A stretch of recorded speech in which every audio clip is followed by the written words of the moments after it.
सर्व शिक्षक बांधवांनो आणि भगिनींनो, नाही इतर कार्यक्रमात घोषणा चालतात, पण आज शिक्षकांचा कार्यक्रम आहे आणि कार्यक्रम लाईव्ह चाललाय. तुमचे विद्यार्थी बघत असतील, त्याच्यामुळे उद्या वर्गात जाऊन त्यांना गप्प राहा सांगणं हे काम तुम्हालाच करायचंय. मला खरंच आनंद वाटतोय, अभिमानही वाटतोय. पहिल्या प्रथम मुंबई शिक्षक मतदारसंघातून आपल्या हक्काचा शिवसेनेचा आमदार आपण सगळ्यांनी मेहनत करून निवडून दिला. आज 1 वर्ष पूर्ण होते त्यांच्या कार्याला आणि कार्याचा अहवाल अभ्यंकर साहेब तुम्ही प्रकाशित करताय. मला नाही वाटत यापूर्वी कधी शिक्षक मतदारसंघातल्या आमदारांनी त्याचा कार्याचा अहवाल प्रकाशित केला असेल, कारण आपल्या लोकप्रतिनिधींनी आपल्या कार्याचा अहवाल प्रकाशित करावा हा दंडक शिवसेना प्रमुखांचा. मग आपले नगरसेवक आहेत, आमदार आहेत, खासदार आहेत, सगळेच जण आपण गेल्या वर्षी काय काय केलं. नाहीतर अनेकदा असं होतं की निवडणुकीमध्ये वारेमाप सगळे आश्वासने दिली जातात आणि 5 वर्षांत तीच आश्वासनं नव्या नावाने पुन्हा दिली जातात. शिवसेना प्रमुखांनी सांगितलं तसं नाही. जर तुम्ही एखादं काम करणार असाल तरच बोला आणि जे बोलाल ते करून दाखवा. आणि त्यानुसार अभ्यंकर साहेब तुम्ही खरोखर त्या शिवसेना प्रमुखांच्या शिस्तीला जागून आपल्या पहिल्या वर्षाचा कार्य अहवाल प्रकाशित करतात आणि अहवाल पूर्ण भरलेला आहे. म्हणजे असा पोकळपणा त्याच्यात काही नाही, अगदी पुराव्यानिशी अहवाल आहे, कारण त्याच्यामध्ये फोटो आहेत. तसा मी विधिमंडळात फार कमी जातो. पहिल्यांदा मुख्यमंत्री होतो तेव्हा दोन्ही सभागृहात मला येता जाता यायचं. आता मंत्रीपद नाहीये आणि परिषदेचा मी सदस्य आहे. त्याच्यामुळे मी आणि अभ्यंकर साहेब, जसं तुम्ही म्हणता ना आम्ही एका वर्गातले, तसे आम्ही एका सभागृहातले आहोत. मी जास्त बोलत नाही, पण अभ्यंकर साहेब ज्या ज्या वेळेला बोलतात तेव्हा मुद्देसूदपणे आणि प्रशासकीय अनुभव असल्यामुळे कोणता जी-आर, आता मला देसाई साहेब सांगत होते की यांना कोणता जी-आर कधी काढलाय बरोबर माहिती आहे. म्हणजे वर्मावर कसं बोट ठेवायचं हे त्यांना अगदी अचूक माहिती आहे. अचूकपणाने ते मुद्दे मांडतात. समोरच्या मंत्र्याला थातूरमातूर उत्तर देता येत नाही, कारण त्यांना माहिती आहे की हा तयारीने आलेला माणूस आहे. म्हणजे त्यांचं मला खरंच आज कौतुक करायचंच आहे, कारण अख्खी कारकीर्द अभ्यंकर साहेब तुमची प्रशासकीय सेवेमध्ये गेली, म्हणजे सरकारच्या बाजूने थापा मारणं किंवा असं असतं त्याच्यात. आणि ती कारकीर्द झाल्यानंतर अनेक जण असे असतात की लोकप्रतिनिधी होतात किंवा काहीतरी एखादं पद भूषवतात, पण जाऊ दे ना, मला काय करायचं, आजचा आला दिवस गेला दिवस, मला काय पडलं त्याच्यात. पण तसं नाही, त्यांनी संपूर्ण तो जो काय अनुभव आहे तो पणाला लावून शिक्षकांच्या न्याय हक्कासाठी लढतायत. म्हणजे असा कोणताही प्रश्न नाही की ज्याचं उत्तर त्यांच्याकडे नाहीये. फक्त उत्तर देण्याच्या अवस्थेत आज आपण दुर्दैवाने किंवा नाईलाजाने नाही होत. हाच एक आपला मी म्हणेन नाईलाज आहे, किंवा ज्याला मी काय म्हणायचं असहाय्यता आहे. पण प्रश्नाला उत्तर आहेत आणि ही उत्तर अनेकदा अभ्यंकर साहेबच त्या मंत्र्यांनी देत असतात. म्हणजे उत्तर मंत्र्यांनी द्यायला पाहिजे, ते प्रश्नाच्या निमित्ताने उत्तरच देतात ते त्यांना. आणि असा एक अत्यंत चांगला तरुण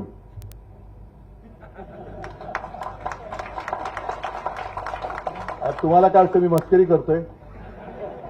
आता हे सुद्धा शिवसेना प्रमुखांनी सांगितलंय की वय प्रत्येकाचं होत असतं, पण ज्या दिवशी माणूस मनाने थकतो तेव्हा तो वृद्ध होतो.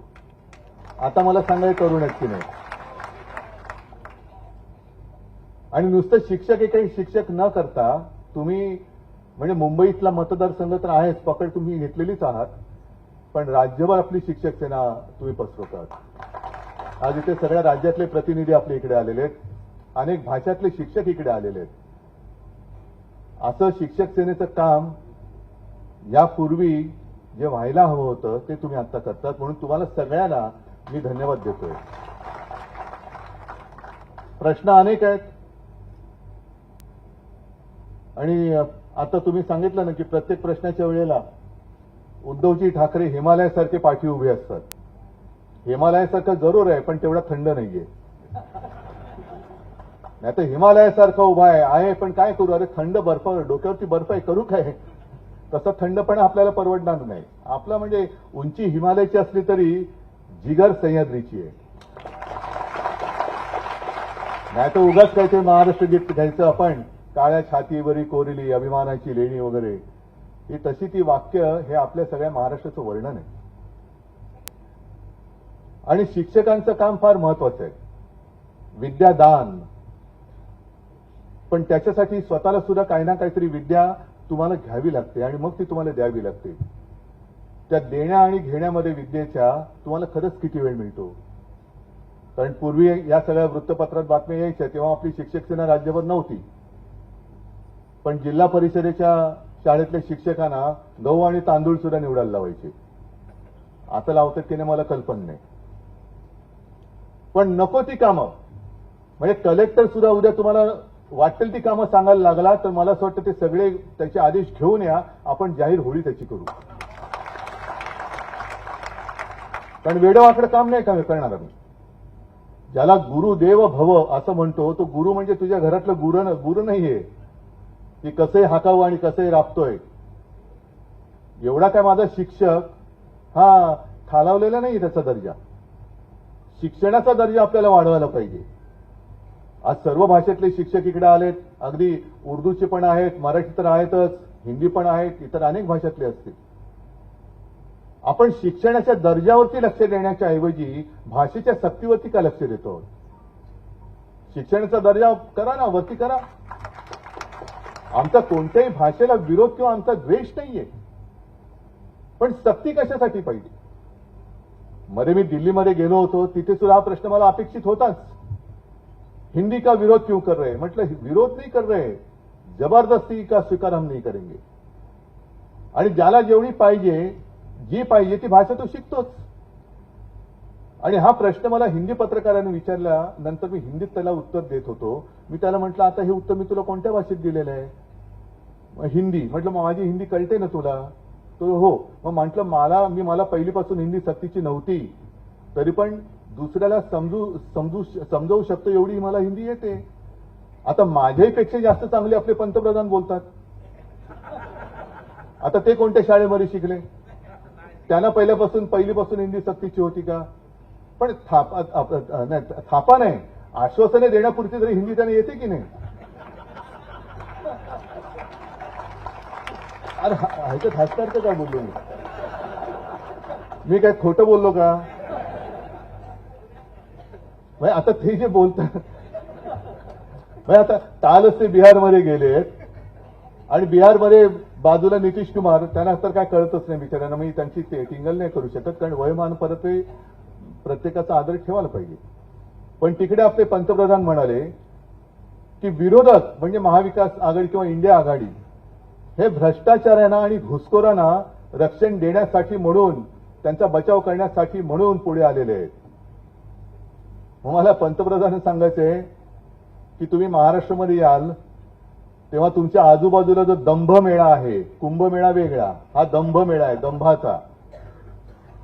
सगळे ढोंगी ज्यांच्यावरती भ्रष्टाचाराचे आरोप केले तो तुम्हीच केलेले. 70,000 कोटीचा घोटाळ्याचा आरोप तुम्हीच केला. तिकडे आदर्श घोटाळ्याचा आरोप सुद्धा मोदीजींनीच केला आणि दुसऱ्या दिवशी अशोक चव्हाण बाजूला. मग कोण कोणाला रक्षण करते. आणि घुसखोरांना म्हणजे कोणाला नक्की करताय तुम्ही. आमच्या हातामध्ये आम्ही कोणाला काही घुसखोरांना ठेवतोय घरात. अहो शेख हसीनाला तुम्ही अस्त्र दिलेला, आम्ही नाही दिलेला. म्हणजे बांगलादेशाने विरोध करताय आणि त्यांच्या तिकडनं पळून आलेल्या पंतप्रधानांना तुम्ही अस्त्र देताय आणि आम्हाला सांगताय की घुसखोरांचं रक्षण तुम्ही करताय म्हणून. सगळ्या भ्रष्टाचारांना उपमुख्यमंत्री पद वगैरे बाकीची पदं, मंत्रीपद ही तुम्ही देताय. मला खरोखर काही काही वेळेला अशी कीव येते, कोणाची येते मलाच कळत नाही. ती कीव आले खरी, पण कोणाची करायची? कारण आता गेल्या वेळेच्या विधिमंडळाच्या अधिवेशनात मी जेव्हा गाडीतनं उतरत होतो तेव्हा ते शाळेतले विद्यार्थी ते असे कधी कधी त्यांना आणून बसवतात ना, देते गॅलरीत आणून बसवतात की बघा कसं कामकाज चाललेलं आहे. आणि ती मुलं बाहेर पडत होती, कोणाचाही चेहरा असा हसरा नव्हता, सगळे असे धक्कादायक अवस्थेमध्ये होते. कारण तिकडे ते काय बघून आले होते काय देव जाणे. तरी नशीब त्या दिवसाच्या संध्याकाळी विधान भवनाच्या लॉबीमध्ये मारामारी झाली. म्हणजे विद्यार्थ्यांना तुम्ही काय शिकवताय, कशाला नेताय तुम्ही तिकडे? असे काय तुम्ही तुमच्या आखलेचे दिवे पाजळतात की ज्याच्यातनं विद्यार्थी काहीतरी चांगले शिकतील? म्हणजे आपल्या राज्याचं विधिमंडळ, त्या विधिमंडळामध्ये उद्याचे काय म्हणतो आपण, मुले हीच उद्याची भावी आधारस्तंभ असं आम्ही शाळेतच ऐकलं होतं. आता ते आधारस्तंभ भावी ते आत्ताचे आधारस्तंभ बघतात कसे एकमेकाच्या उरावरती बसतात. म्हणजे कशाचा काही पत्ता नाही. शिक्षणाचा आपल्या रोजच्या आयुष्याची काही पत्ता नाही. कोण शिकवतंय, कोणाला शिकवतंय, काही कशाचं काही नाही. केवळ एक पाहिजे म्हणून शिक्षक मतदारसंघ निर्माण करायचे. त्या शिक्षक मतदारसंघात कोणतरी एक ऍडजस्टमेंट म्हणून राजकीय चेहरा देऊन टाकायचा, ज्याचा शिक्षणाशी काही संबंध नाही, तो शिक्षकांचा प्रतिनिधी म्हणून जाणार. ज्याचा पदवीधरांशी काही संबंध नाही, कदाचित तो शाळेत गेलेला नसेल, तो पदवीधरांचा प्रतिनिधी म्हणून जाणार. हे असा सगळा कारभार बघितल्यानंतर मग शिक्षकांचं जे महत्व आहे ते आपल्याला अधोरेखित करावंच लागतं. एक ज्याला आपण दिशा देण्याचं काम म्हणतो ते तुम्हीच तर करायचं असतं. म्हणजे लहान मुलं आपण सगळेजण, तुम्ही सुद्धा शाळेतनं शिकून आलेला. एक मातीचा गोळा असतो, प्रमोद नवलकर नेहमी म्हणायचे, ते शिवसेना प्रमुखांच्या बाबतीत म्हणायचे की आमच्या आयुष्याची माती ओली होती, त्यावेळेला शिवसेना प्रमुखांसारखा एक चांगला शिल्पकार आम्हाला लाभला, म्हणून त्यांनी आमच्या मातीच्या गोळ्याची चांगली मूर्ती केली, नाहीतर काय झालं असतं काही कळलं नसतं. आता तेच तर तुम्हाला करायचं असतं. आता काय ज्या काही साध्या गोष्टी असतात, आपला देशासमोरचे प्रश्न काय आहेत, ते प्रश्न त्याच्याबद्दल काही न बोलता, म्हणजे मला काही म्हणून म्हटलं की येते पण ती कोणाची येते तेच कळत नाही. म्हणजे कबुतरांसाठी लोक रस्त्यावरती उतरतात, हजारोच्या संख्येने उतरतात, चांगली गोष्ट आहे. कुत्र्यांसाठी हजारोच्या संख्येने उतरतात, चांगली गोष्ट आहे. हत्तीणीसाठी उतरतात, चांगली गोष्ट आहे. माणुसकी पाहिजे, भूतदया पाहिजे. पण ही भूतदया, ही माणुसकी, ते पहलगाममध्ये जे आपले नागरिक मारले गेले, जे सैनिक शहीद झाले, ज्या आपल्या माता भगिनींचा सिंदूर पुसला गेला, सिंदूर, त्याच्यासाठी माणुसकी जाते कुठे? हा विषय मी तुम्हाला आता का सांगतोय? कारण अजून 2 ते 3 महिने नाही झाले, पहलगाम मधली घटना घडली. त्याच्यानंतर आपले संरक्षण मंत्री म्हणाले ऑपरेशन सिंदूर अब तक रुका नहीं है, वो चालू ही रहेगा. मग आपले पंतप्रधान म्हणाले की खून और पानी एक साथ बह नहीं सकता. आनंदाची गोष्ट आहे. मेरे रगो रगो में खून नहीं सिंदूर, गरम सिंदूर बह रहा है. मग त्या गरम सिंदूरचं काय आता कोल्ड्रिंक झालं? थम्सअप, कोका कोला, चला चाय गरम गेला, आता ठंडा ठंडा ठंडा लो लिंबू सरबत गेला कुठे तो गरम सिंदूर? पाकिस्तान बरोबर तुम्ही क्रिकेट खेळायला परवानगी देताय. आपल्या देशाची टीम ही पाकिस्तान बरोबर आता क्रिकेट खेळणार. मग तुमचा गरम सिंदूर गेला कुठे? जो घराघरात जाऊन तुम्ही सिंदूर वाटणार होता, तो सिंदूर गेला कुठे? लावायचं कुठे तो? कशाला या भाकड कथा करताय तुम्ही? म्हणजे तिकडे शौर्य गाजवलं सैनिकांनी, श्रेय घेतात हे. त्या सोफिया कुरेशी, आपल्या सैन्याच्या त्या जवान, अभिमान वाटावा महिला अधिकारी, त्या महिला अधिकारीला सुद्धा हे भाजपवाले गधडे आतंकवाद्यांची बहीण म्हणण्यापर्यंत यांची मजल गेली, तरी सुद्धा ते डोक्यावरती मंत्री म्हणून तिकडे बसलेत. लाच वाटत नाही या लोकांना देशभक्तीचे थोतांड गाताना. मग कशाला जगभरामध्ये शिष्टमंडळ पाठवली होती? अगदी शिवसेनेचा सुद्धा प्रतिनिधी त्यांनी एक तर न सांगता घेतला, म्हटलं जाऊ दे, देशाचा आहे ना, करा तुम्ही, पाठवा, जो पाहिजे तो लोकप्रतिनिधी आमचा घ्या, येतोय देशासाठी, आम्ही काय वाटेल ते करू. संपूर्ण विरोधी पक्षातले एक खासदार घेतले आणि जगभर पाठवले. का? तर आमची लढाई ही पाकिस्तानच्या विरुद्ध, आमची लढाई ही दहशतवादाच्या विरुद्ध आहे. काय प्रतिसाद मिळाला कोणालाच काय माहिती नाहीये. जगभरामध्ये सगळे आपले प्रतिनिधी मंडळ गेलं खरं, शिष्टमंडळ गेलं खरं, पण एकही देश आपल्या भारताच्या मागे या लढ्यात पाठी उभा राहिलाय की नाही राहिलाय हे तुम्ही सांगा मला. मग कशाला पाठवली शिष्टमंडळ? पाकिस्तानच्या विरुद्ध कोणी बोलायला तयार नाही. मग आता त्याच पाकिस्तान बरोबर आपण क्रिकेट खेळतोय तर पुन्हा आता जगभर शिष्टमंडळ पाठवणार की नाही नाही आमच्या पहिल्या शिष्टमंडळाचं खोटं होतं, ह्या शिष्टमंडळाचं खरं आहे, पाकिस्तान हा चांगला गुणाचा पुतळा आहे, आम्ही त्याच्यावर क्रिकेट खेळतो आहोत. देशासमोर तुम्हाला, देशापेक्षा तुम्हाला त्या अमित शहाचा पोरगा त्या तिथला अध्यक्ष क्रिकेटचा म्हणून क्रिकेट सुद्धा तुम्ही खेळताय त्या जयशहासाठी. कोण आहे जयशहा? त्या तिकडे जो धारातीर्थी पडला आपला सैनिक किंवा ते जे काय आपले नागरिक मारले गेले त्यांच्यापेक्षा मोठा आहे, त्याच्यापेक्षा क्रिकेट मोठा आहे. मग आपल्याला शिकवतात नाही नाही नाही नाही नाही खेळ आणि राजकारण, मग खून आणि पाणी एकत्र करतात, मग खून आणि क्रिकेट कैसा बह सकता है साथ में? त्या क्रिकेटचा चेंडू सुद्धा लालच असतो, रक्त सुद्धा लालच असतं. पण आम्हाला खेळ महत्वाचा वाटतोय, देश महत्वाचा वाटत नाही. हेच तर आपल्या देशाचं दुर्दैव आहे. आणि असेच हे बोगस जनता पक्षाची लोक ही आपल्या डोक्यावरती घेऊन आपण आपला देश त्यांच्या हातामध्ये दिलेला आहे. ही बोगस जनता पार्टी आहे. काय फरक पडणार आहे जर का आपण ठणकावून सांगितलं की जोपर्यंत पाकिस्तान आमच्या देशामध्ये घुसखोरी म्हणताय ना, घुसखोर पाठवायचं थांबवत नाही, जोपर्यंत पाकिस्तान आमच्या देशामध्ये दहशतवादी पाठवण्याचा आणि आतंकवादी हमले थांबवत नाही, तोपर्यंत कोणताही मोठा खेळ असो आम्ही पाकिस्तानबरोबर कोणतेही संबंध ठेवणार नाही, की आम्ही त्याचा तुकडा पाडतो. सांगा ना, धमक दाखवा. आणि असं काही नाही की आपण काहीतरी वेगळं करतोय. जर मी चुकत नसेन तर 1980 सालच्या मॉस्को ऑलिम्पिकमध्ये अमेरिकेच्या नेतृत्वाखालील देशांनी बहिष्कार टाकला होता. तुम्ही गुगल करून बघा. आणि चुकलं असेल माझं तर मला सांगा. का टाकला होता? रशिया अमेरिकेत घुसली होती म्हणून? नाही, रशिया अफगाणिस्तानमध्ये घुसली होती म्हणून अमेरिका आणि तिच्या नेतृत्वाखाली काही देशांनी त्या ऑलिम्पिकवरती बहिष्कार टाकला. ऑलिम्पिकवरती संपूर्ण जग हा तर कुठला तप आहे. आणि मग त्याच्या पुढच्या ऑलिम्पिक मध्ये जे लॉस एंजेलिसला झालं त्याच्यावरती रशियाने बहिष्कार टाकला. अगदी आत्ता सुद्धा मला वाटतं 2022 साली काही देशांनी चीनमधल्या कुठलं विंटर ऑलिम्पिकवरती राजनैतिक बहिष्कार टाकला होता. दाखवा ना तुम्ही देश म्हणून काहीतरी एक ठाम आहात. एकदा सांगायचं की पाकिस्तान जो आपल्या विरुद्ध लढतोय, आम्ही पाकिस्तान जिंकलंच. रावळपिंडीवरती बॉम्ब टाकले, कराचीवरती बॉम्ब टाकले, लाहोरवरती बॉम्ब टाकले. अभिमान वाटला आम्हाला, सैन्याचा अभिमान वाटतोय आम्हाला. पण त्यावेळेला जी दुसरी माहिती आली की त्या पाकिस्तानने जो प्रतिकार केला त्या प्रतिकारामध्ये त्याच्यासोबत चीन सुद्धा होता. मग पाकिस्तान शत्रू आहे की नाही? चीन हा शत्रू आहे की नाही? कारण पाकिस्तान बरोबर तुम्ही क्रिकेट खेळायला जाताय. चीनमध्ये तर आता मोदी आणि डोवल वगैरे जाऊन येत आहेत. मग नक्की आम्ही नागरिकांनी काय करायचं? पाकिस्तानचा निषेध करायचा, चीनचा निषेध करायचा? हे सगळं न शिकल्याचे परिणाम असंच मला म्हणावं लागेल. हे जर का शाळेत गेले असते, यांना चांगले तिकडे शिक्षक मिळाले असते तर पहिली देशभक्ती काय आहे हे त्यांना कळलं असतं. कारण आयुष्यामध्ये चांगला गुरु हे फार, गुरु म्हणजे आयुष्य घडवत असतो आपलं. जर नेत्याला चांगला गुरु नाही मिळाला तर तो नेता तुमचं नेतृत्व तरी काय करणार?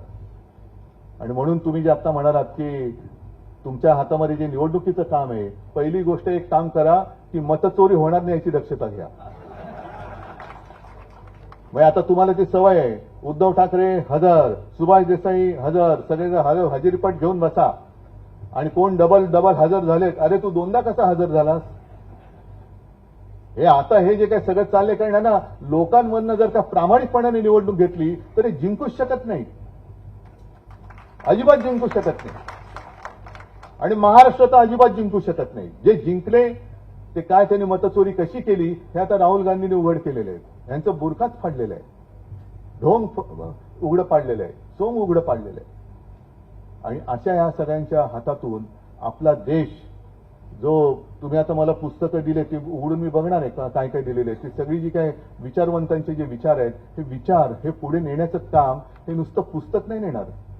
त्या पुस्तकात लिहिलेले जे शब्द आहेत ते शब्द आपण कुठपर्यंत कसे पोहोचवतो आहोत ते पोहोचवणारे तुम्ही दूत आहात आणि त्यांच्याचकडचं हे काम आहे. शिक्षक सेना जिंदाबाद, हे आगे बढो ते आगे बढो नाही. आम्ही आगे बढून काही होणार नाहीये. आपला देश पुढे गेला पाहिजे तर त्याच्यासोबत आम्ही पुढे जाऊ. आणि ते पवित्र काम शिक्षक म्हणून तुम्ही तुमच्या कर्तव्याला जागून कराल आणि त्या कर्तव्यामध्ये जिथे जिथे गरज असेल तिकडे शिवसेना, मी मगाशीच सांगितलं, हिमालयाच्या ताकदीने आणि सह्याद्रीच्या जिद्दीने तुमच्या सोबत उभी राहिल्याशिवाय राहणार नाही. सगळ्यांना परत एकदा शुभेच्छा देतो. धन्यवाद. जय हिंद, जय महाराष्ट्र.